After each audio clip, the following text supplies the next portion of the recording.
சங்கீதா அவர்கள் மேல வந்து இப்ப வந்து திருப்புறீங்க இந்த வழக்க. சங்கீதா அவங்க அவங்க என்ன சொல்லியிருக்காங்க, எங்க பசங்களுக்கும் இது அப்ப சொல்ல போனா பசங்களும் வந்து அவங்க அம்மாவுக்கு தான் சப்போர்ட்னு நினைக்கிறேன், விஜய்க்கு யாருமே சப்போர்ட் கிடையாதுன்னு நினைக்கிறோம்.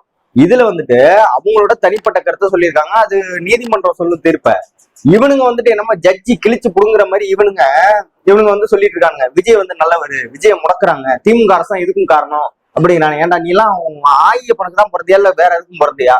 தெரியாம தான் கேக்குறோம். உன் வீட்டுல ஒரு ஆள் இருக்காங்க, உன் அக்காவோ தங்கச்சியோ இது மாதிரி கேஸ் கொடுத்தா அவங்க போட்டோவை எடுத்து போட்டு இப்படிதான் போடுவியா? விஜய் ரொம்ப நல்லவரு, விஜய் யாரோடையும் போல, அவங்க சொல்றது பொய், என் அக்காவை வந்து திமுக வச்சிருக்கு, இப்படிதான் பேசுவியா? இல்ல தெரியாம தான் கேக்குறோம் நாங்க. உங்க அம்மாவாவே இருக்கட்டுமே, 27 வருஷமா வாழ்ந்திருக்காங்க விஜயோட அவங்க சங்கீதா அவர்கள். 27 வருஷமா வாழ்ந்ததுக்கு அப்புறம் திமுகவுக்கு வந்து வேலை பார்ப்பாங்களா? இல்ல புரிஞ்சுதான் பேசுறீங்களா என்ன? அவங்க தெளிவா சொல்லியிருக்காங்க அவங்களோட வழக்குல.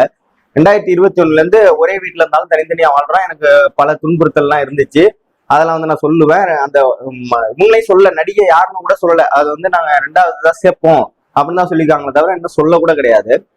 அப்படி இருக்கிறப்ப இவனுங்களாவே எடுத்து போட்டுக்கிட்டு ஒரு பக்கம் வந்து என்ன சொல்றாங்கன்னா திமுக தான் காரணங்கிறாங்க, இன்னொன்னு என்ன சொல்றாங்கன்னா இது அரசியல் அடக்குமுறை அப்படிங்கிறானுங்க. இன்னொரு பக்கம் பாத்தீங்கன்னா இன்னொரு நடிகை இழுக்கிறாங்க, நம்ம பேர் சொல்ல விரும்பல.